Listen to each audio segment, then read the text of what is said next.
Can you sing? I got you. Deep in the meadow, under the willow, a bed of grass, a soft green pillow. You can die now. End scene. Hello. Happy Hunger Games. Welcome back to another episode of Remake Hot Take podcast, the show where we play studio executives, where we pitch remake ideas of old and new media. I'm Marriyaschwarz. And I'm Brooke, Rees. And today we are doing the Hunger Games, but I think first you wanted to give a caveat. Yes. Or a PSA. We play studio executives, but obviously right now a lot of studio executives suck and they are not paying their writers the literal 3% that they want. And so we want to be clear that as of now, we are not planning on stopping our podcast. The WGA, we're not members of WGA, but we stand in solidarity. And it does cover fiction podcasts, but we identify as a free talk podcast and movie podcast. And in case you couldn't tell, our content is not scripted. And although we do pitch ideas, we're not pitching to any kind of company. These are not real pitches. We do not enable studios to actually make our content or ideas. This is all like a satire thing. So with that being said, we don't think that we are crossing the picket line, but obviously we are all kind of getting used to this new world of the WGA going on strikes. And like I've done my best to read all the strike rules, but if you know otherwise, we do not want to be scabs. And I don't know about you, Brooke, but I am like so scared of crossing the picket line. I don't even know what I would do. Like I'm applying to jobs now and I'm like looking at teaching jobs and I'm like, well, what if it's actually like NBC and they're trying to trick me and it's a front? Oh no. But we stand with you. Yes, we Joseph do. Quinn stands with you. He said that in his winning speech for MTV Best Breakthrough Actor. So congratulations to him as well. Yes, I tweeted that. Well, I've been going back and forth with my Twitter being private for a little time because I had to complain about my own labor laws and having to talk with my HR company about how they were doing something illegal. But I did tweet that I think that everyone that is striking is very hot and I love them all. So we love them. We stand with the writers. And they should be paid more. Sexy. I'm so sexy. And I think they're all hot. So let's go forward with Hunger Games, which is again kind of continuing from last time. Because we went from the Elizabeth Banks cocaine bear into Elizabeth Banks Effie Trinket Hunger Games. Should we just always do that? We should have a Kevin Bacon association and we just always have to pick. Next one we just do hunger. Thoughts on hunger. Thoughts on world hunger. We also wanted to kind of capitalize on the capitalize. Hey, capitalize. I'm Effie. I'm embodying the character today, but we wanted to capitalize on the media frenzy surrounding the announcement that they're releasing the Ballad of Songbirds and Snakes. Yeah, that they're which I thought was a Taylor Swift thing, but apparently not. Did you see the trailer, Brooke? I did. I don't know if there are a couple trailers out, but I saw one of them on my TikTok. What do you think? Are you gonna see it? Yeah, she released the book, right? There's like I haven't read the book. I haven't read the book. I have read all of the other Hunger Games, but I read that when they first came out. So literally like 11 to 13 years ago. It was like, it's the one and only time that I was like the nerd that was like, well, actually, I read the books before the movie, but it was like one of the only times where I read the books, was so excited about it with all my middle school friends. and then we heard like who was going to be playing Katniss, and we were like really pissed off that Jennifer Lawrence was a blonde who was supposed to be playing a brunette, and that Josh Hutcherson was a brunette who was supposed to be playing a blonde. Wasn't Katniss also supposed to have olive skin or something like that? I can't remember. I remember that being really like a big thing. Or do all YA writers just say that their characters have olive skin and they don't really know what that means? They're like, we're gonna keep it generic here.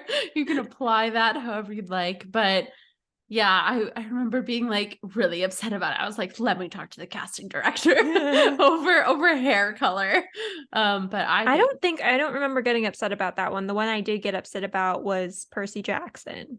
See, I didn't read Percy Jackson. Funnily enough, I just watched Percy Jackson like a week ago. But yeah, that is a sin in and of itself. My roommate Megan was really pissed off when I told her that I hadn't read Percy Jackson. Her two favorite series growing up were Percy Jackson and Aragon. Didn't read either of those. I met him, Christopher Paolini. I met him. Oh, at the National Book Festival. Is he the author of Aragon? No, he's just a guy associated with. Yes. Well, there's a movie too. I haven't seen the movie. I didn't know if he was someone that did. Yeah, and his whole thing was like, I know the movies kind of suck, but sad. Yeah, I guess he Rick Riordan, right? Rick Riordan. Okay, I'm not in it. You would have got that if you actually read the books. I've never read them. Can't fault me. Yeah, no, I did read all of these books for Hunger Games. I remember reading them in the car. Like, I have very vivid memories of reading them all in the car on like a summer vacation, like road trip. And I remember reading them and listening to that song by the band Perry, If I Die Young, on my little iPod Touch, and thinking to myself, this is the height of art. You were like, it was your first entrance into dystopian world. And yeah, I remember, I think all of them were out by the time I like started reading the first one. And it was the fastest I had ever read a book series. Like, I like boom, boom, boom did it, and like literally like took one day to read each one. And I like sat in a chair, and like I have never read anything as quick since then. But yeah, so it was one of those rare moments where I had read the books before the movies came out. And then I give it like I haven't read the books since they first came out, but I sent you a 60-page outline. What? I emailed you a 60-page outline of the first book in case you wanted to compare it to the movie. Oh my God. I don't get email notifications. I'm like, I have 50,000 unread emails. It all goes to my Gmail, and I do not get notifications, but I would have opened an email from you. I didn't see it. I don't check my email that often because it's all junk mail. I've just like given up on her. But anyways, I haven't read the books in a long time, but I don't remember being upset about the adaptation. And I don't think the adaptation is bad at all. No, and going from my outline to this, I think the only big thing was like they really skipped over the Avox thing, and like that whole element of like Katniss feeling responsible for getting this woman's tongue removed or whatever. And yeah, they like show an Avox in like the third and fourth one, like the cameraman has had his tongue cut out. But yeah, that's something that is like was in the back of my mind. But when I was watching this and trying to describe everything to my mom, which I just rewatched the first one like on Sunday with my mom, and she was like, I don't want to watch Hunger Games. And I was like, why? And she was like, well, I feel like I've tried before, but like I don't like understand what's happening. And I was like, Deb, let me give you like the rundown. And then I took like 30 minutes. We had it like on pause in the background. And I was like, okay, because we got like 2 minutes into it and she was confused. And I took like 30 minutes to explain the lore. I went through every single movie. I like pulled up a map of Panem. I was like, here it is. I was like, these are the different districts. We're in Pennsylvania. We'd be in District 12, Mom. We'd be screwed. I think I'm also 12. Are you Appalachian region? Yeah, we're fucked. Oh my gosh, we can live together. in the movies, I mean, are they in like just a tiny town of District 12? Because like everyone I shows don't up for that know. reaping, and there's like maybe like a couple hundred of them, but it encapsulates like such a large region. They must be in just like a little Actually, I'm town. from North 12. Yeah, like did they have a different reaping? Northern 12 is totally different from Southern 12. No 12 and so 12. um Totally different. But yeah, I don't remember being mad about this adaptation. Mhm. And I give it 5 out of 5 stars. The first movie, I I agree. literally just watched it like 2 or 3 weeks ago because my entire TikTok feed was Hunger Games stuff. And then, you know, the more you watch it, the more it pops up. So I was like, I gotta watch all of them. And they were all on Netflix like a couple weeks back. And so I watched all of them. And then we did this podcast. So I had to rewatch the first one. And it's one of those movies where like I'm totally fine rewatching it, even though I just saw it 2 weeks ago. Like I could Mhm. watch it every 2 weeks and I'd still be like, this is cinema. This is beautiful.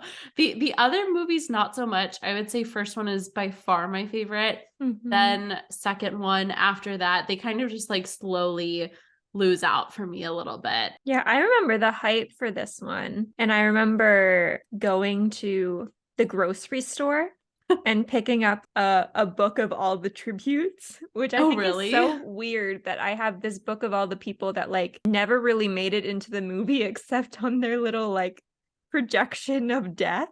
Yeah, But they that's were like crazy. really like in depth and like biography and stuff, and they sold that at the local BJ's.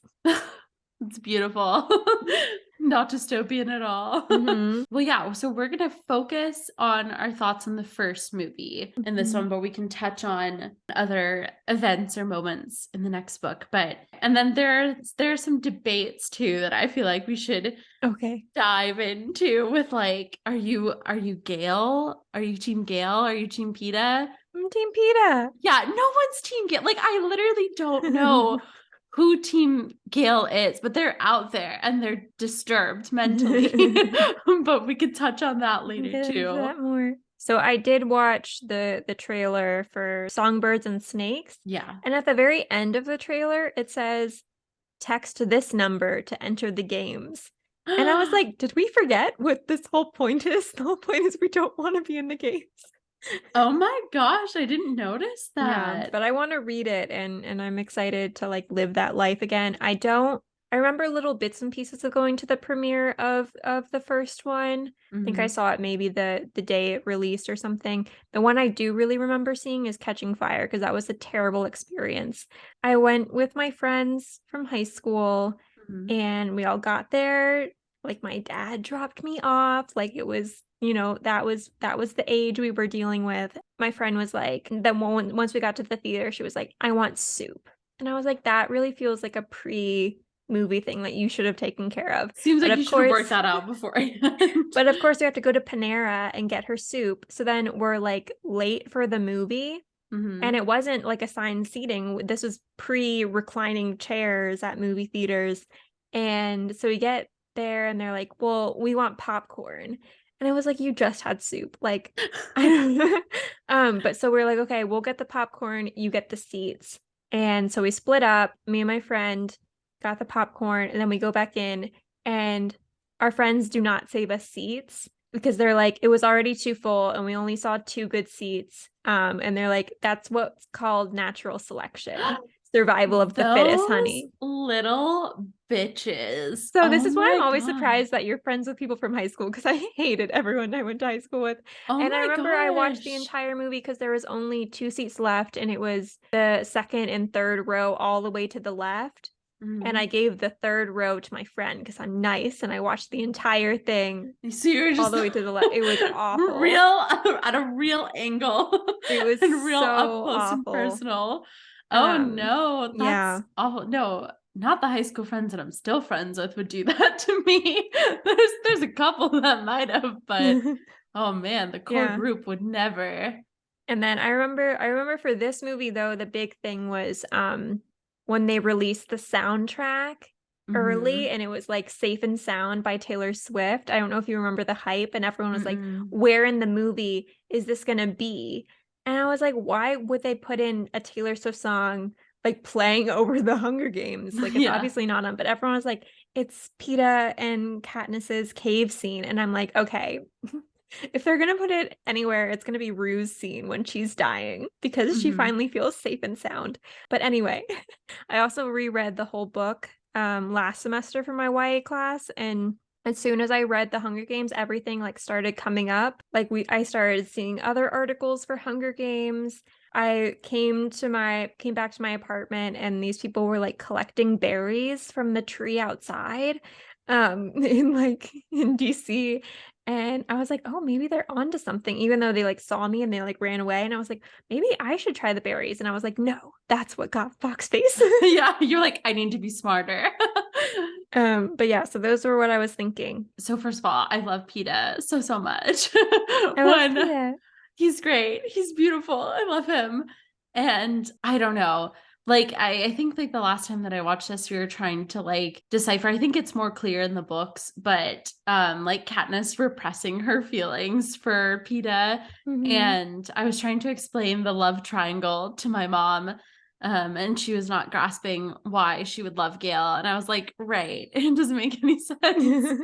But I think that, you know, she had like a platonic affection for Gale, and that if she had never entered the Hunger Games ever, like they would have eventually ended up together. But I think she Mhm. very much children were off the table for her, which seems like a very Hmm. wise decision.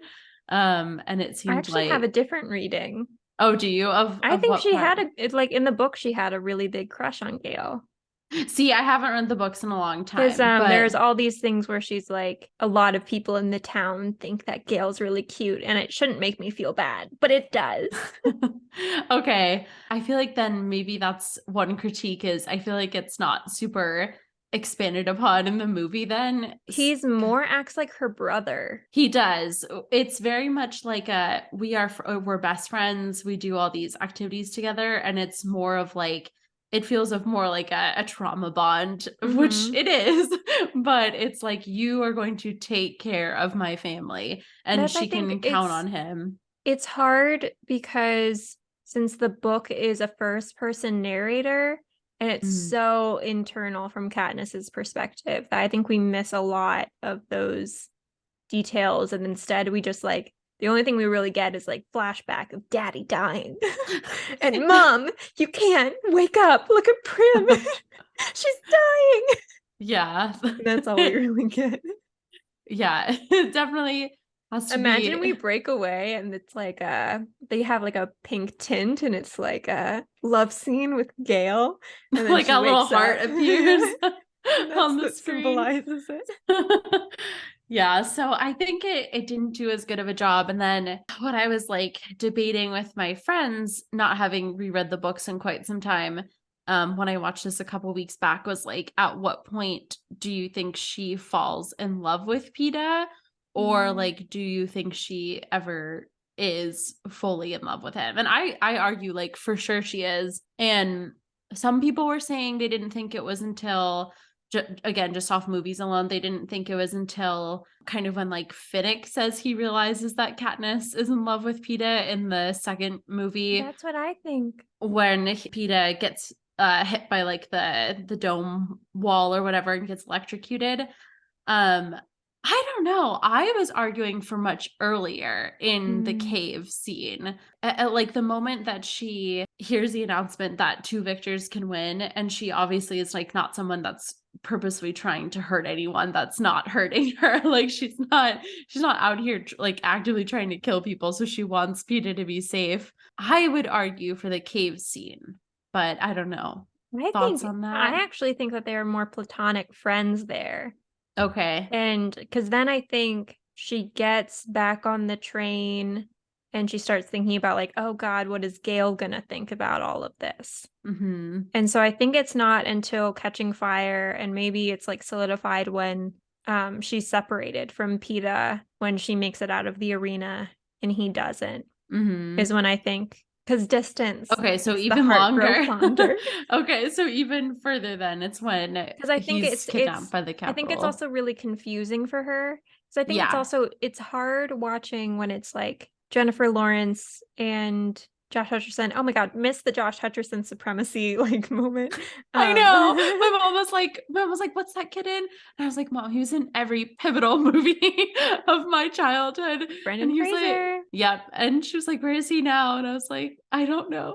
But I hope he's I've happy. lost visual. He was in something called Future Man recently, which was very strange. There are a lot of moments where we see Josh Hutcherson's dick. Really? We get to see Peeta Malark's baguette. Oh my God. Yeah, so but anyway, it's hard when you see Jennifer Lawrence and Josh Hutcherson, who are like maybe like 20s or something when this is filmed, and remember that it's like all of these people, all of these like grown-ass adults are freaking out over like these teenagers' love life. And I feel like it's hard to remember that element of it. So I think it was also confusing for Katniss, where she's like, this is her first time really experiencing love. Yeah, and especially with the idea of like having to put on an act for survival versus like a genuine love and affection. I think the whole like at the end with the real or not real, I feel like that's hard for Katniss to understand as well. So much of her life becomes a reality TV show, and everything is for show, and we lose Katniss. Yes, we do. I don't know, I really love this movie. Me too. I think it's also especially because like I have an older sister and I have terrible luck, and so I know that this would happen to me. So would she volunteer for you? I think so, but like we're both disabled. So oh no. So I don't know if we're making it out of there. I don't even think we're making it out of training. Oh my Maybe gosh. if they let us work as a team, because I have bad hands and she has bad knees. You're like, listen, one is the top half, one has a functioning bottom half. Together, we make two people who will easily be killed. But I have such terrible luck that I know I would be like Prim. I would only have my name in there once. Like I've never won like a raffle, but if there's ever something where it's like first to present this group project, I will always be called. I've had so many times in my life where someone has come up to me and been like, I'm so sorry. I've never ever seen this happen to anyone before. They're like, this is an unprecedented situation. And you're like, it actually is pretty normal for me. This tracks. Oh, me too. But see, coming from an only child, you know, I think that's like a family bond thing. Like, I'm gonna be real honest here. I don't think there's anyone that I am volunteering for. Like, I think it has to be a familiar relationship here. And if it was my parents, I'd be like, good luck. Like, you're older than me. They can't. No, I know, it stops at like 19, or I guess if they were called for the Victor one. The Victor games. No, I mean like the only close immediate family connection that I would have would be parents. And if it was just any scenario where they were being offered up and it was me or them, I'd be like, have fun, guys. You are do you think you would ever win the Hunger Games? No, that's the next discussion point that we have. What's your Hunger Games strategy? Because I also went through this with my like group chat of high school friends when I watched this a couple weeks back, and we were saying which one of us we thought would like survive for sure. And I think that I would die so quickly, but I think genuinely my mom agreed with me when we watched this yesterday. We both were like, this would be so anxiety inducing, and I know that I would be killed, that I'm taking matters into my own hands. Like, not just to talk jumping about, off that little platform early. As soon as they were like, hey, like, by the way, like it's like rigged for a bomb, don't step off early, I'd be like, oh, thank you for telling me. Oh my God. Just dab and jump. Thank you for the good food, thank you for the press tour. I am done. I think the anxiety of not knowing any of the horrible ways that I could be potentially tortured and killed, and I know I'm not gonna win. So I'm like, I don't have the cardio skills, if we're being honest. Like, and I also think that my like favorite and least favorite part of the whole movie is the countdown into Katniss getting into the tube. Like every single time I watch it, I get like chills and I get so nervous for her, like, oh, what's gonna happen this time? But I get so anxious every time. And I think if I were to genuinely be popped up into an arena, like, and I didn't step off and try to end it all early, I would step off and I think I would collapse immediately. Like I would faint. I would pass out. I would just be like laying there. My legs would not be able to move. I mean, you know, I've never been in a life or death situation. The adrenaline might kick in, but just knowing what I know about myself, I'm not a fight or flight. I'm a freeze. I'm a stand there, sitting duck kind of person. So I think it's over real early for me, either by my own hand or by someone else's pretty quick. But what do you think? Are you winning? Are you getting far? I think the only way I would get far is if I hid, because I'm very good at staying quiet and avoiding all people. But then they would like send a fireball or something, which is like really annoying because it's like it's like when extroverts try to get introverts to hang out and I can't even like a fireball is coming and I'm like, sorry, my mom won't let me hang out. Sorry, I'm like really busy in this tree right now. I'd rather just I'm also so anti-conflict that I don't think I could do it. Like there was that time when we went to Busch Gardens and you wanted to do the bumper cars and I was so scared of hitting someone that I just kind of went to a corner and I'm just like practicing parallel parking. You're like, don't worry, this will come in handy. This will come in handy in the city. I'm working on my doing skill K-turns. You were signaling. Yeah. So yeah, I don't have good hopes. My mom said that she wanted to see more Haymitch. She loved him. Okay, I think Woody Harrelson does such a good job in this movie. I think so too. I think like he kind of gives off like the drunken Jack Sparrow kind of vibes, which I think that is the mentor that I need in my life. Like, I need someone who's more unstable than me like to a tell me what to casually do in my life. drunken man who will send me cryptic messages through parachute. That can be arranged. I That'd think be really nice. Yeah, but I don't know if you know about my past. I was a pretty successful name in the fandom back in the day. Really? Yeah. Did you run an account? Did you? Yeah. Which I was a major Facebook admin and I had a fan page. Oh my gosh. Is it still active? I think no. Yeah, I wasn't allowed to have a Facebook until like sophomore year of high school. I was like it was a multi-fandom thing. So I was Nimbus the girl with Wi-Fi. Wow. I didn't know, like, I remember you saying that you ran a Harry Potter fan page. Is this the same one? It was just like all sorts there of were multiple, yeah. Okay. It That's was fun. like Percy Jackson, Harry Potter, Hunger Games. But yeah, so that was back in the day. I had to like it would be like you would do trivia contests and the winners would get to choose their fan fiction that I would write. Oh my gosh. That's so sweet. I was also thinking that I think Effie and like the rest of the Capitol would be really good at the Met Gala. But I also like I imagine Met Gala people to be like super artsy and I just don't feel like artsy people kill each other.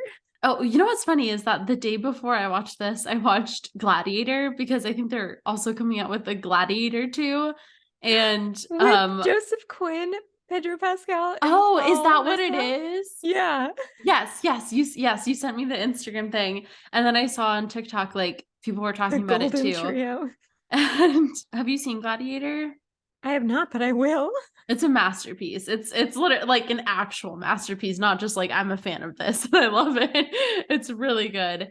And the like uncanny parallels between the two, obviously like one of the main themes of the Hunger Game is like violence as like what?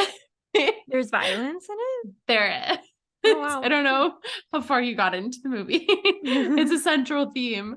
But like violence as, you know, like a commodity and like the entertainment of and the spectacle of violence. which is, you know, the same thing in Gladiator, and kind of pointing to the fact that like people at their base level are kind of evil and grotesque. But I don't know where I was going with that, other I than like like that. I thought it was interesting, the parallels, and I think she pulls a lot from Roman and Yeah, like and I think there's something with allegories like and the stuff. lottery as well, Yeah, like the short story. it's definitely like intentional, and then, you know, they like are riding in on the chariots down, like the capital has like this like brutalist architecture, but also like some Roman inspired architecture. Mm. And when they're going down for like the first event where they're on fire Okay, for okay. That's the thing that always drives me crazy. yeah. Why is it Katniss the girl on fire? Peeta was there too. He was also Peeta's on the fire. boy on fire. No one calls him that. I think that's because like Katniss, I was trying to Has explain no this. other personality than Right, being on that's fire. what I was gonna say. Like, Katniss is a nice person, I think, but she's very She's a guarded. sweet girl. Sweet little girl. No, she's very strong. She's very guarded in her emotions. But the whole like tenet of this series is that she does not want to be the face of a rebellion, right? We touched on it earlier, and it gets into it with the later movies. Like, her entire goal is keeping Prim safe, keeping her immediate family safe, keeping Gale safe, keeping her loved ones safe. And honestly, she doesn't really like, in her ideal world, obviously, the Hunger Games does not exist, but she doesn't really give a shit about like overarching rebellion. And the only hint that we see that where she's trying to give like a FU to the Capitol is when she does the berry thing. But even then, once she is told point blank by Snow, I'm going to kill you and your family if this continues, she's like, nope, I am going to act my ass off. That this was because I was in love. And when she fails, you know, she's kind of cornered into this position. But yeah, I think she's the girl on fire because she's not charismatic in the way that Peeta is. Peeta is very charismatic with the crowd. And that's like his one asset, is that he's like a people person. They're both obviously angry about this. And we see that in the second movie too, with all of the victors, which I love Joanna in the second movie too. And which like her story, I had to do like some Wikipedia, wiki fandom Googling of her last time because I hadn't read the books in a while, that she was, when she won her games, you know, they're all still young. She, and I think it alludes to many of the other victors, are kind of like sold as sex workers for the Capitol. Finnick as well. And that's why he says that he like deals in secrets or whatever, because they've already taken so much from him. He wants to get basically the thing Finnick did for sugar cubes for me. Yes, I know. That was a good moment. Also, I lived in an ingredient household at the time, and sugar cubes were one of the desserts that I would frequent. So I was like, yes, I can recreate that in my mind. But yeah, Katniss doesn't have like the personality to back it up, you know, and Peeta does. So I think it makes sense that she's girl on fire. She's the Mockingjay, she's girl on fire. We kind of have to like divorce her actual personality from what her symbolism provides for the rebellion. I think it's also weird that the movie takes out a lot of the fact that like she didn't really come up with a lot of things herself. Like, I think that was a big thing. I think it was Madge or something, the mayor's daughter, who gives her the pin in the books.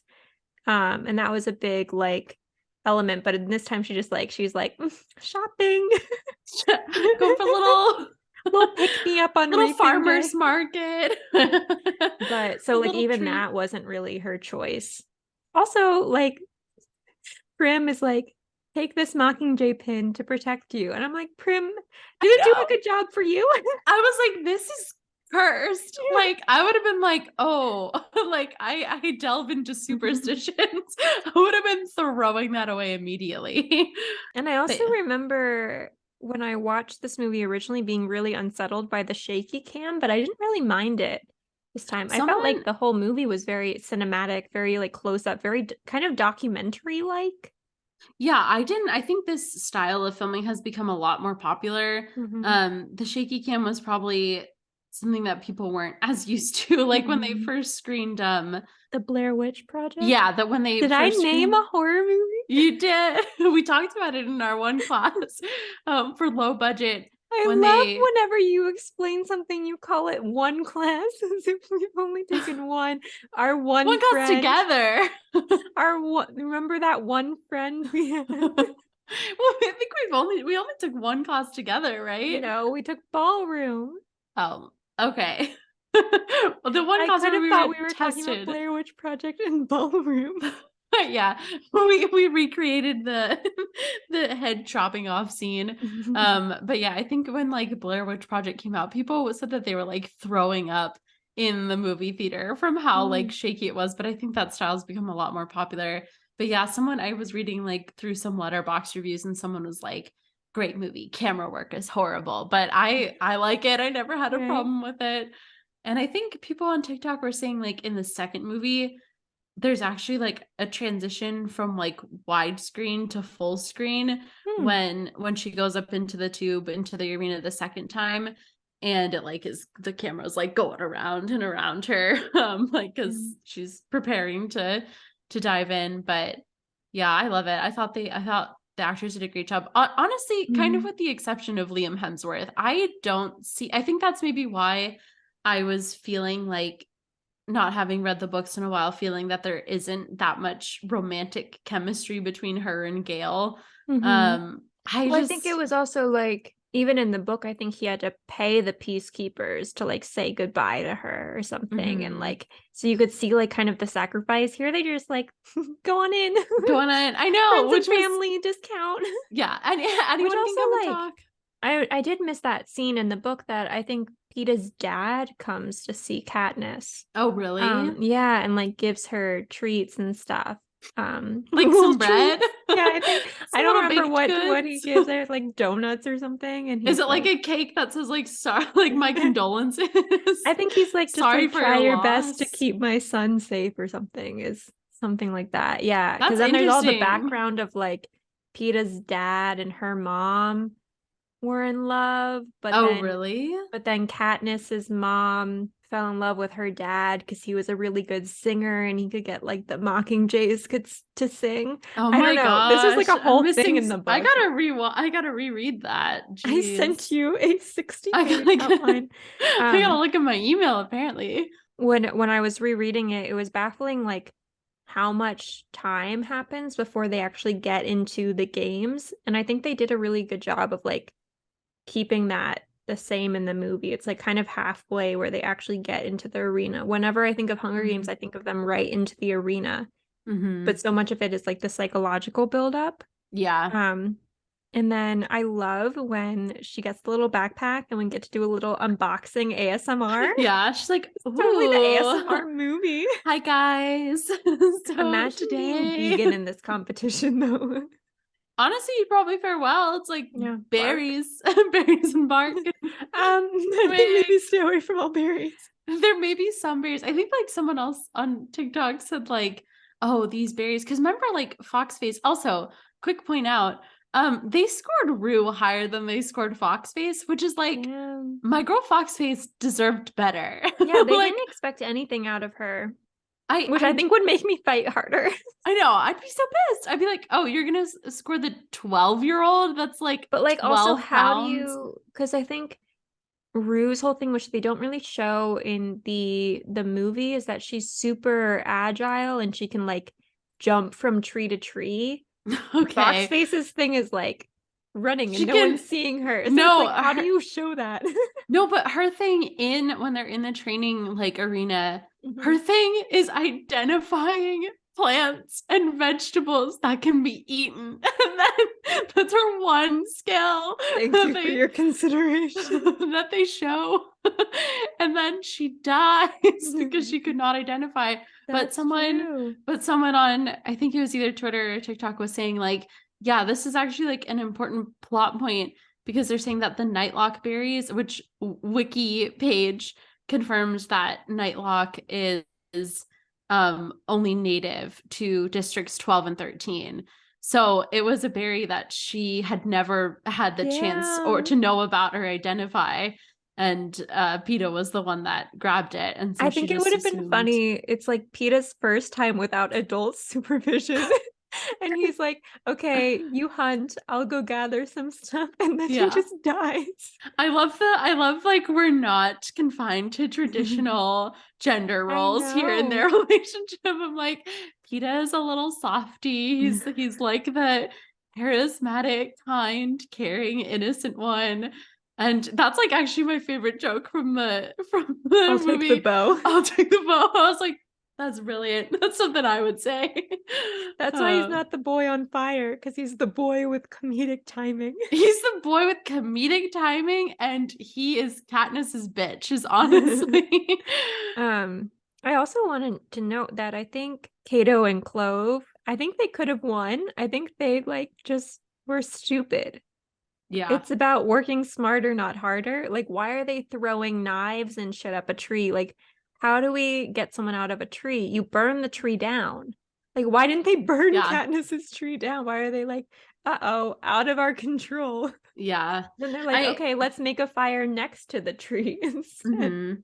Yeah, I mean, I think obviously the Hunger Games is absolutely rife with like very important themes and allegories and stuff, but I was like trying to explain to my mom the importance of like District 13 eventually like starting the second rebellion, but how like the whole essence of the Hunger Games is that it, like President Snow sums it up when he's talking to the game maker Seneca Crane, and he's like, hope is good, but not too much hope. He's like, a spark, not a flame. And she's the girl that's on fire. That's a really She good is... impression. Thank you. Donald Sutherland's, that's his name. Yeah, his voice is like low and slow. He talks like almost in like a whisper. But she's like the girl on fire, right? She's the spark that is catching flame. Yeah, it's and not catching subtle. fire. Not subtle, since the last one is called Catching Fire, or the second one's called Catching Fire. It's discussing obviously like disparities in, you know, privileged people. So we have the people from the careers from District 1 and 2, and then we have the people out in District 12 that don't have access to like running water or food and are literally starving. But they are all still under the thumb of the Capitol, who will kill them at any instant. And it's a very, you know, power to the people moment. Seen when like Kato becomes disillusioned, which I actually don't think is Yep. in the books. Is I it think not? I think they just added that for the movies, of the That's part where he's like, I guess I was always dead. I didn't realize it until now. And I was like, damn, we're that's really a great humanizing addition, a brutal though. murderer. No, but that's a great addition. I think that's like, that's good on them if that's not in the book, because that's a really, I think, like poignant part is what I was getting to. I love that scene because it is like these careers, like, because you can't fathom what kind of brainwashing they have, where they are raised in a special like military training academy until they're 18 years old. And, you know, most of them are going to win. I think the people from District 1 and 2 are still winning like 60-70% and I of think the it's time. 3 as well in the books. Okay, yeah, I think Finnick is one as well. Yeah, I think they made the distinction. Oh, is he a career? Is Finnick? Oh, that's interesting. Yeah, and he sure as hell gets disillusioned afterwards too. But yeah, I just love that they have that moment there where we see that. Sorry for actually you. Sorry for what? Oh, actually. I just really want to reread the series now. And I like, as soon as I saw the trailer for A Ballad of Songbirds and Snakes, I was like on Amazon. I was like, where can I get this book? I have to read it, because for some reason I didn't like know that it existed when it came out. But yeah, that like you are privileged, but your government will still kill you in an instant and televise it and laugh and cry at your demise. Rereading it, it was really funny. You kind of lose the YA voice in the movie, but one of my favorite parts in the book is when Katniss is feeding Pita the soup, and she's like, I get a good amount of the soup and Pita with gentle coaxing, and yes, kissing. There's that, it says yes, kissing. And then I found like a little like 8th grade post-it note where I wrote, wow, they're such good actors. Oh my God. In the movie, what always gets me is when Katniss does the three fingers salute over Rue, and then that's like what I think Rue really started the rebellion. Yeah. If we're really getting technical, and I think that part always makes me feel it. Yeah, she wasn't definitely from the first book, that moment, and then I think Cato's disillusionment. She's not the first little kid to die in the Hunger Games. She's not the first 12-year-old, but I think it's her dying and Katniss being there and showing like humanity so that people are reminded, this is like broadcasted like in everyone's homes and every in the like books, town square. I think she leaves in the sword so that when Rue's body is picked up, the sword will never be used again in the games. That's good. Which they don't do in the movie. Well, yeah, I understand not having that visual, but yeah, it's that Katniss is there to provide a sense of reality of like, this was not like, you're not watching Survivor, your favorite contestant wasn't voted off, like someone's life has literally been lost. Which then starts, she's from District 11 or 10? I think so. 11? One of them, yeah. Okay. One of the districts. She's definitely from one of them. I got into NYU, and I went to the NYU Admitted Students Day, and because that was the whole plan, and I was enrolled there, and they made a very big deal where they're like, Amandla Stenberg is in your class. You're going to be taking classes with Amandla Stenberg. Like, they kept saying that.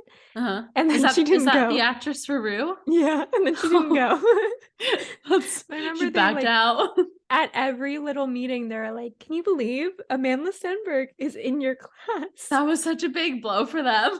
At what point did she unenroll? Because they had to change up their spiel. They're like, can you believe that she almost went here? And then I remember specifically in the theater knowing that the mutts were going to come out in that movie. And then I was like, the pause. And so I closed my eyes. And to this day, I've never seen when they jump out. I refuse to be jump scared. I refuse. Oh my gosh. And like in the books, don't they have like the eyes of all of the deceased victors? Which I think is like tributes, makes it even scarier of like the whole idea that Pita is like, I don't want them to change me. And then their whole intention was to change him.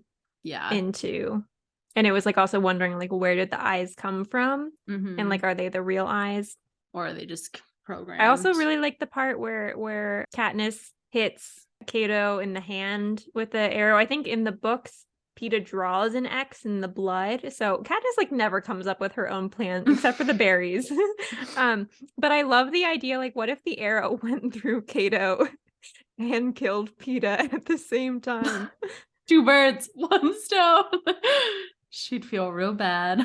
I'll say real quick, in the later movies, when my favorite part I sob at is like very Les Mis. It's when all of the workers from I don't know which district it is, but it's the one that has like the like dam and like the power plant or whatever that completely cuts off supply to the capital. And it's like the song in the background, and it's like the hanging tree song. And then all of these workers that are sacrificing their lives to shut it down. I'm like, yeah. The soundtrack is so good. It's so good. It's like the best movie soundtrack of all time. John Williams, so who? For something that's not like Les Mis, like a musical about rebellion and people taking back power. It's so good. Like, it's comparable. I don't think I could reread the books without thinking of the soundtrack in my head. Like, I don't know. It's wild. Yeah. Some people, like, real quick, one other thing that people were having gripes about was that she does have kids at the end. People were like, this is taking away from women who choose not to have children. And like, it was totally out of character for her to do that. I don't know what the books are like in relation to this, but based on the movies, I don't think that's out of character at all. Like, she says she doesn't want kids because of the world that she lives in, but the world that she lives in completely changed. Like, she thinks, I think that she thinks it was like a selfish decision that her parents decided to have kids. One of those situations where she's like pissed at them, which, we can't regulate people having children, but it does make you think like, what would you do in that situation? I'm sure they don't have easy access to birth control either. But yeah, I didn't think it was out of character at all. I thought that was, she completely changed the world that they live in. And also, do you think it's just like her, Haymitch, her two kids, and Pita in District 12? Do you think there are like 5 people? And the cat. And the cat, like 5 people and a couple animals in the entirety of the I don't know. It Appalachian sounds like region. her kids go to school or something, because she's like, they'll find out as they grow older what their parents did, and something. There are far worse games to play. No, but I see what you're saying about like it's a totally different world. But there is that line, and I think they do it in the movie as well. But there's definitely the line in the books where she's like, I didn't want kids, but Peeta really insisted or something. And I was like, okay, I don't think they do I don't like that. I don't think they have that in the movies. So that would be different. Your body, your choice. Your body, your choice, babe. If you don't want to be a pregnant woman on fire, you don't have to be. Peeta's already lied about her being pregnant a couple of times. So that's definitely different if that's how it is in the books, but I don't think they have that in the movies. I think it just cuts to the epilogue scene. And okay, also the epilogue scene, one of the only like fandom fantasy dystopian movies where it doesn't have like horrible makeup when we have an epilogue. Like Harry Potter, that terrible, like when they age them for some reason like 50 years. Yeah. Yeah, they were. Thank you for that.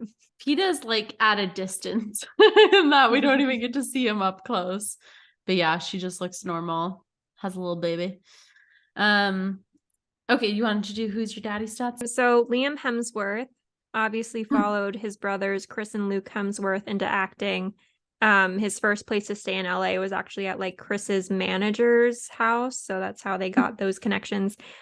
His aunt is Joanne Vanos, who was married for a time to the guy who inspired Crocodile Dundee. Wow. Yeah.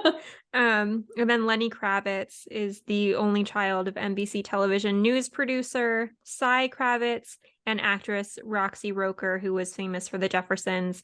And yes, he's actually second cousins with Al Roker. And he's the honorary nephew of Diane Carroll, whom he called Aunt D, and who was a big singer, and actress Cicely Tyson was his godmother. So nice. Those are our Who's Your Daddy stats. Okay, well, do we want to move into remakes? I have a couple of little ones, and then I have a couple of ones that I fleshed out here with my mom. So first one, I think we make the change official, and Pita being the son of a baker, I think we just fully go for it and change the spelling of his name to how pita bread is spelled. Do you think that's his middle name? Like it's Pita bread Malark. Probably. Which is why I'm like, who are we trying to appease here with P-E-E-T-A? It should be P-I-T-A. Have you just seen make it there's official. A theme park where you can buy from Pita's little bread shop? No, there's a Hunger Games theme park? Yeah, and like is it just like is it just an arena of kids killing each other? I don't think so. I don't remember where it is. I wouldn't advise of that. It's like one of those things where it's like, oh, if I could enter any storybook, like where would you be if you were living in your favorite childhood book? And they'd be like, I'd be dead in the arena. In China. Interesting. Okay, another small remake here. I think that Stanley Tucci should have played every single character. I think he's such a great actor. He would play a beautiful Katniss. I think we have him just circling in. He does the entire movie by himself. I can imagine also that like, because they talk about in the books a lot about how these games are like the whole like entertainment system, like even after the games are done, they'll get by in like their entertainment and their commerce by like playing replays or like interviews or like doing tours of the arena. So I Mhm. like to imagine that there are like remakes with like famous actors Oh of my all of the God. games, and maybe it is just him. So Maybe you think just they little do Caesar like, Flickerman. so they have like a little like docu style, And the like Capitol is like flashbacks? the Capitol, they're all like tweeting and they're like dream casting for Katniss. Literally. Angelina Which Jolie. which people on TikTok were doing like their fan casts for who would be from each district. And I was like, yeah, yeah, yeah. And then someone made one comment that was like, guys, did we learn nothing from the movies? And I was like, right, right. I was like, oh, the morality and the ethics of that. I don't know. Okay, another one is that Peeta paints himself, but instead of it blending in as camouflage, it just looks like cake decorating. So it's just like, That's in the Starving Games or whatever the parody oh, of this is movie it? is. Yeah. I haven't seen it. Who's the actress? I think I've seen like a clip of it. She's like in Corey in She the was, House or yes, something. yes, yes. I just saw a little And there clip was of that. something where like she's like, Peeta, where are you? And he's like, I'm disguised. And she's like, I don't see you. And he's like, I'm the cake. I need to watch it then. It's like a 3-tiered wedding cake. Yeah, that's exactly what I was picturing. Oh, I'm so glad that this has already been brought to life. Okay, then I think that like if we're being true to our like American roots, I think Pan is like all of North America after like an ecological disaster, ecological global crisis. It encapsulates all of North America, but she is in the American region and so is the capital. So I think they need to like go back to their roots a little bit. And I think that when Katniss is like running past and she grabs her backpack, I think she should open it up instead of like rope and like a water bottle.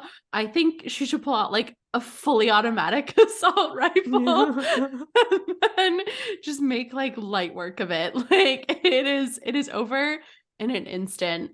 And I think that would be very easy. The movie ends pretty quickly, but it is true to our American culture, the essence of American culture, which if we're going to get political is kids dying from assault rifles. Another quick one is that they're mid-game and there's like an intern that is working for the game maker's office and they're like running to get coffees for everyone. And I imagine that, you know, like the arena is like a big dome somewhere out in the middle of nowhere. And I like to imagine that there's one giant like plug that is powering the entirety of this dome. And I think the intern is running real quick, you know, gets the coffee and he trips over this extension cord and just whole plug comes out and like we end it there. Everything goes dark. And then it's like kind of Truman Show-esque as well. And like a door opens, like an emergency exit light. Well, isn't that kind of blinks. how Catching Fire ends? Well, yeah, she electrocutes it all. So, but this one She is the intern. she's not the intern. That was kind of malicious. You know, this is not the intern's fault. But I think it just unplugs and we can end it all there. No one gets hurt at all. Well, would the intern die though? Would they be executed for their mistake? 100%, I think they would. Yeah, for sure. They'd be in a room and instead of berries in a bowl, it's just like a bunch of like outlets. He has to make a quick decision there. And then another one is that for the final showdown there with Kato and the mutts, I think instead of like the weird muscly dog things, since it's a cornucopia, I think it should be pilgrims that come out. I thought you were gonna say turkeys. Nope. Pilgrims with smallpox blankets and axes and a good sense of fun. And they're like, hello, let me sneeze on you. Yep. And like it's just as terrifying. Also sneeze and they hand you a pamphlet of like Jesus Christ and they try to get you converted. You're supposed to get the K95 or whatever. What? That's the only protection is the masks. Oh, KN95. Yeah, they're in a brutal battle for for a respirator. Okay. Now I have a couple I have two more. These ones are the fully fleshed out ideas. Oh, okay. I told you I had a lot of fun with this. Okay. So the first one, this was my mom's idea. Credit to Deb. Is that she loved Haymitch's character so much. And you know how he's like this like bumbling alcoholic. So I think we reimagine this whole series where, you know, we see a couple scenes of him like whining and dining with the sponsors and getting their sponsorships, but he does all this when he's very drunk and maybe on other substances. So they keep getting sponsorships, but it's for the wrong things that they need. So Katniss has like a terrible burn on her. A little parachute comes floating down. He's like, "Don't worry, sweetheart, apply generously." And instead of burn cream, it's like hemorrhoid cream. And she just has to work with what she's given. So she applies it and it like kind of works, but he just keeps messing up. And then if we wanted to kind of delve off that a little bit, I think that another reimagination of this, we really have to hone in on the sponsorships. And I think that if we were to remake Hunger Games in 2023, it would be more akin to like influencer sponsorship. So like it comes down and they have to give like a full spiel. So they get the soup, but it's like she has to turn to the camera. She has to find a little thing and be like, "Campbell's chicken noodle soup," like for all of your dire needs for sepsis infections, or that would really love medicine. Yep. And so then she does that. And then they get another one, but it's like a medication, and she has to turn to the camera and take the medication and then list off all of the side effects. So what if to try to get medication, she's like, looks at the camera and she's like, "Would really love some Tylenol." Yeah. She's like, "You know what would cure my severed arm? A nice cold Coke Zero by Pepsi Cola." Like she needs to really sell it. So then she's like, "You know what would really help? A Tylenol." And then she gets it. And then she like takes it and she's like, "Side effects may include blurred vision. Talk to your doctor if Tylenol is right for you." So they really like, I think they should just really zone in on the sponsorship aspect of this. And we can either A, go full product sponsorship, product placement, or B, we can go Haymitch keeps fucking up and we just get something close to what we need. And then my other final remake here. Have you heard of the term almond mom? Do you know what that is? I've heard of an almond joy. Is that the same thing? It's not. It's very different. So for those of us who may have grown up in households with an almond mom, it's someone that basically just like in older generations thinking of what we grew up in the early 2000s as far as like American beauty standards of like heroin chic, extremely skinny, like eating disorders are rampant amongst this generation. And I think that instead of the Hunger Games as, you know, children being put to the battle, I think it's the Hunger Games and it's adult almond moms being put to the battle, and they're fighting to the death. And as they're fighting, they're just screaming these phrases at each other. So it's like, "You're not hungry, you're just bored." And then they're like, you know, chopping someone's head off. And then the other mom is like screaming at them and they're like, "A moment on the lips is a lifetime on the hips." And then another person's like, "You're not hungry, just drink some water." And then like the final epic battle is just them screaming back and forth at each other. And they're like, "Nothing tastes as good as skinny feels." So yeah, that would and be the cornucopia is just full of Jenny Craigs. yeah, it's like lean cuisine, Jenny Craig, the South Beach diet, Atkins. It's all of that. So I think that's a beautiful reimagining, honestly. I think that's a winner. And we could pitch that 100%. But what about you? What are some of your remakes? I just had one. Okay, well, that's all you need. That's all you need. I didn't realize that they were gonna make like a change in the rule. I actually had 12 remakes for each district.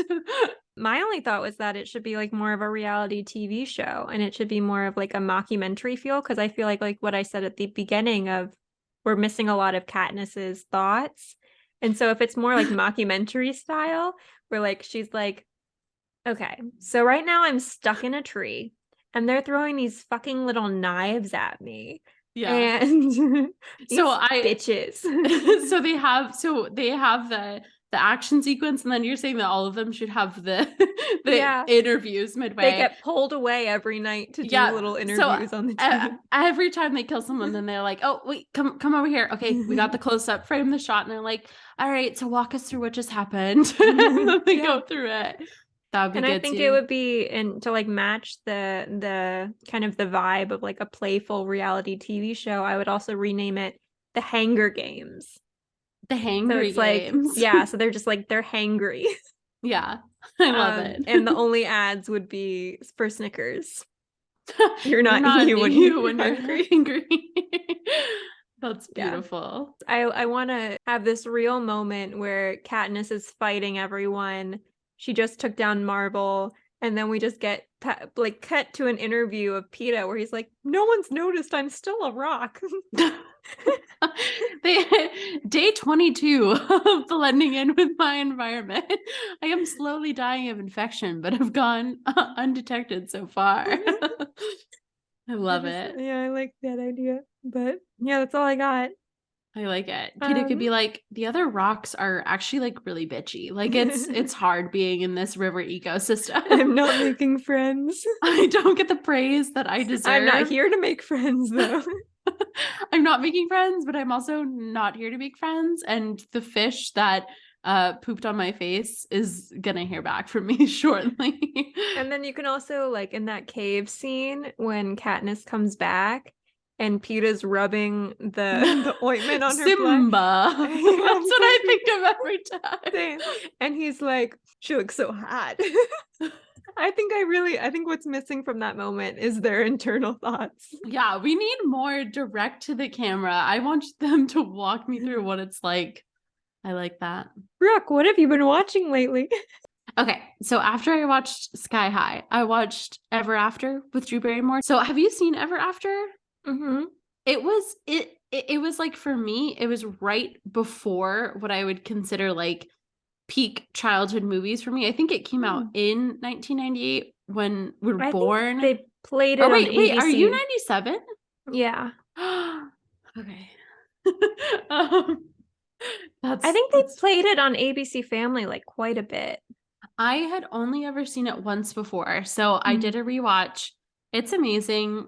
Drew Barrymore, iconic. This is like the one Cinderella where she does not need saving. Well, there are a lot of adaptations akin to that, but it's more of a traditional Elizabethan adaptation of Cinderella. Doesn't she meet like Michelangelo or something? It's Leonardo da Vinci. For some reason, he's all up in there. I don't understand why, but it's nice. That feels like something we would pitch. Like Cinderella. But Da Vinci's there. They should do it. They should do another one where it's Da Vinci, but it's the Teenage Ninja Turtle. Yeah, it's like it's a very like, honestly, like an art-centered film. Like his whole thing is that like he did a painting of Drew Barrymore as Cinderella, but it's like Da Vinci's famous painting, like not the Mona Lisa. Well, the Mona Lisa's in there, but it's like another famous female portrait that he has. So really love that. I gave that 4 stars. Then I went to the movie theater, which I very rarely do, but I went to the movie theater and I was a very brave girl because my roommate wanted to watch Evil Dead Rise, which is a horror movie. And I don't typically love watching horror movies in theaters because like my sole coping mechanism is to like plug my ears and like close my eyes and like turn the volume literally off. And they don't let you turn the volume off in the theater. So guys, lower. So I was very brave. But we went to a movie theater that's like if you went to Movie Tavern, like one of those where they like serve food, like full meals. And what's the name of this one? I think it's called the Spotlight Cinema, is the one in Cleveland area that has that. And you all know of a specific place in Cleveland that Brooke frequents. I don't frequent it, so you can't stalk me there. But my address is easily Googleable as well. I don't know what the laws around that are, but I think if you're like a registered voter, it's just right out there. But anyways, I ordered shrimp which like seems very dodgy. Like seems like you should not do that at a movie theater, but it was the best shrimp of my entire life. Like it was so good.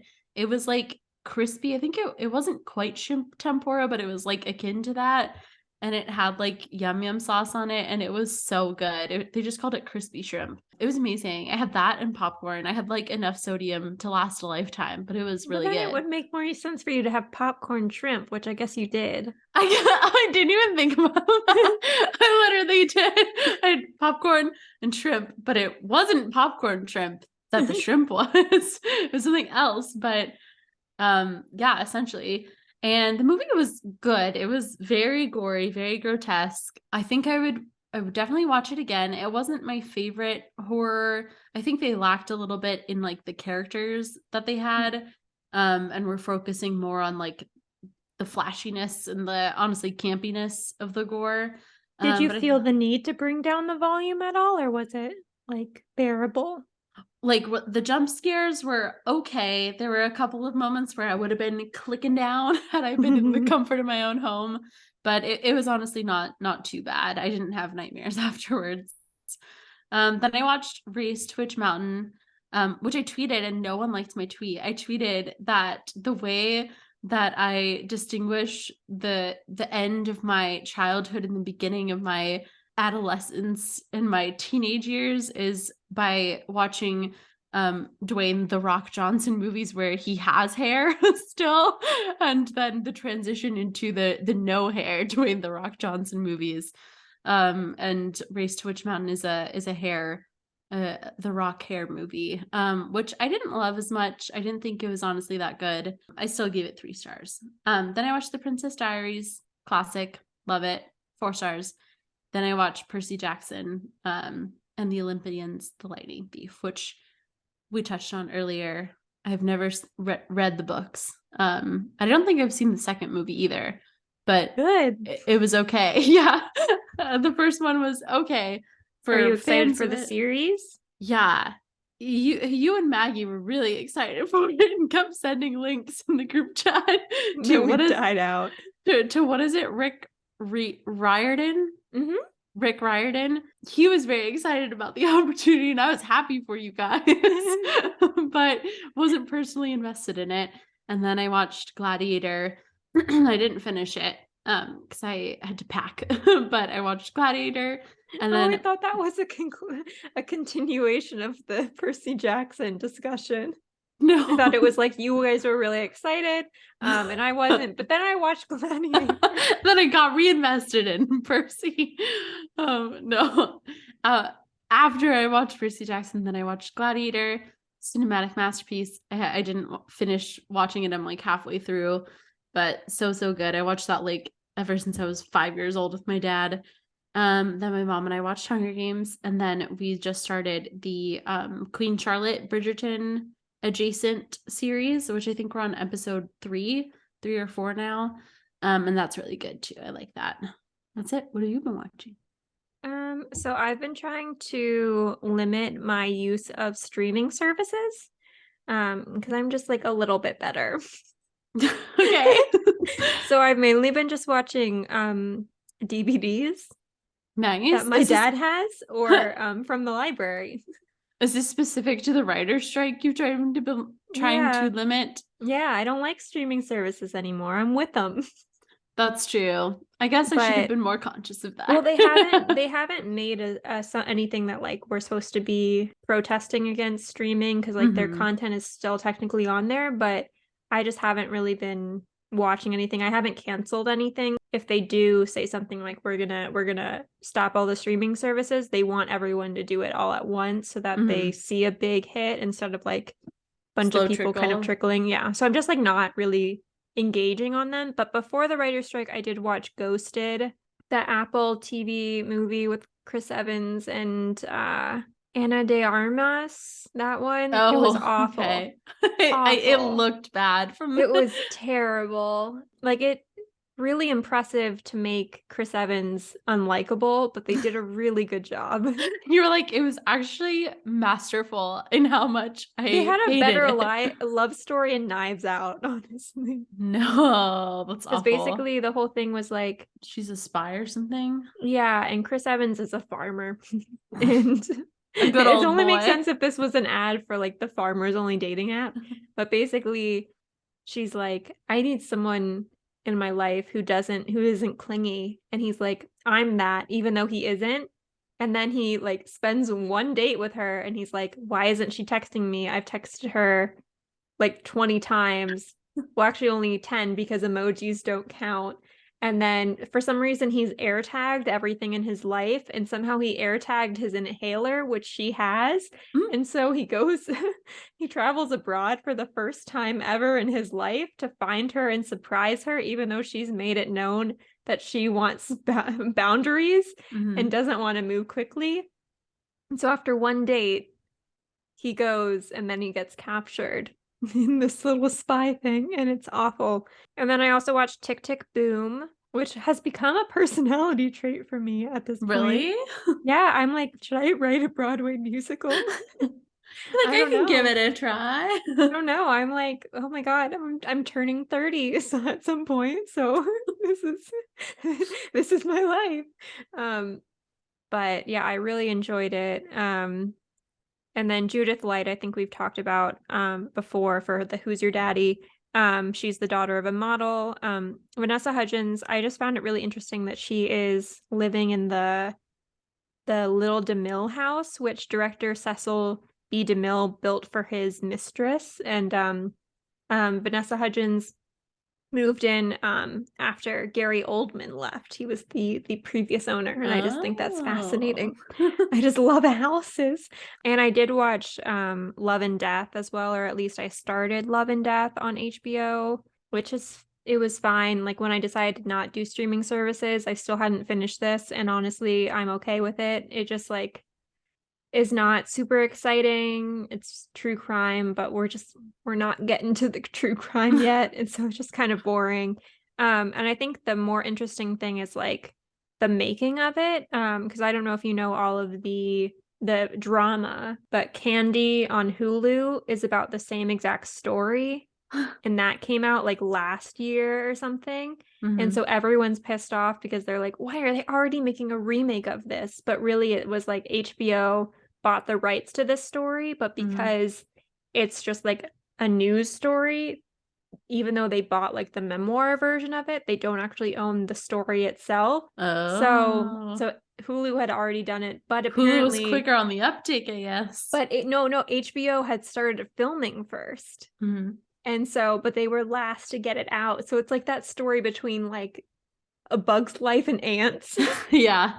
That Same Pixar movie, drama. same year. Yeah. But we've talked about Elizabeth Olsen before, Who's Your Daddy Wise, and then Lily Rabe is the daughter of a playwright and an actress who has been like nominated for a bunch of Academy Awards. And then I also watched then once I moved over to DVDs, I saw First Man, the like Neil Armstrong, Ryan Gosling movie, which I don't know, got me interested in space.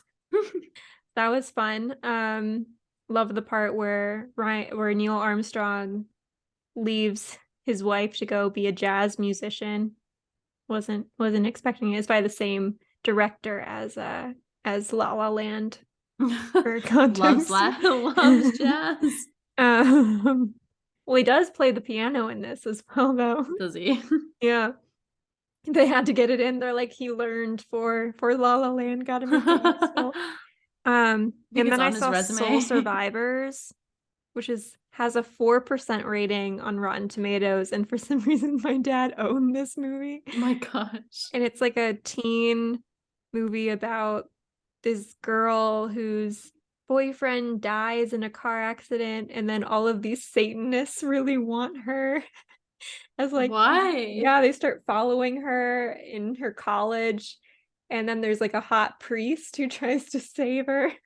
Nice. Very Fleabag. It was really awful.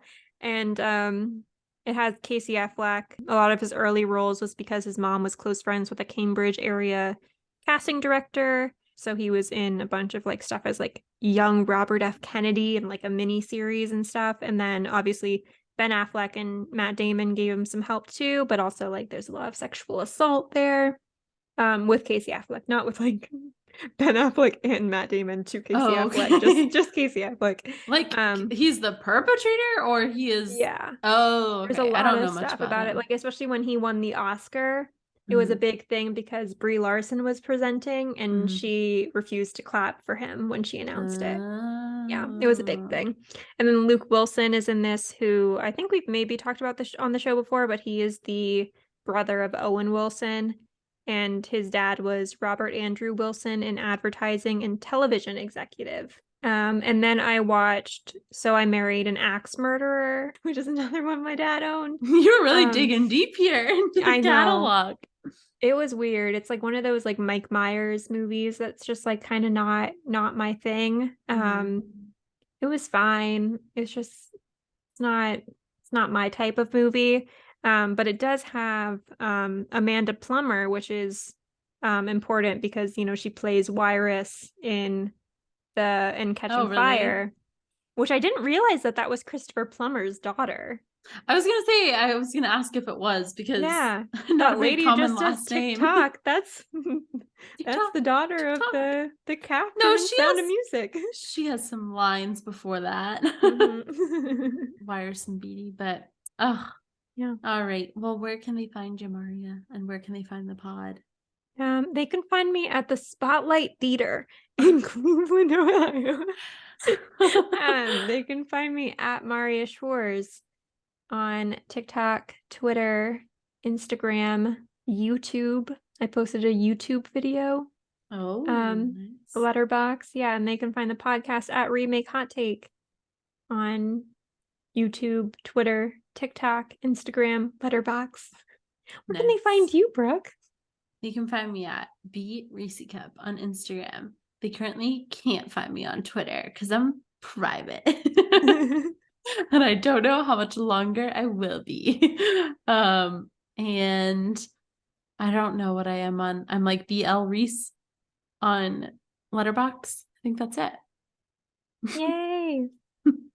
Yay. Happy Hunger Games. May the odds be ever in your favor.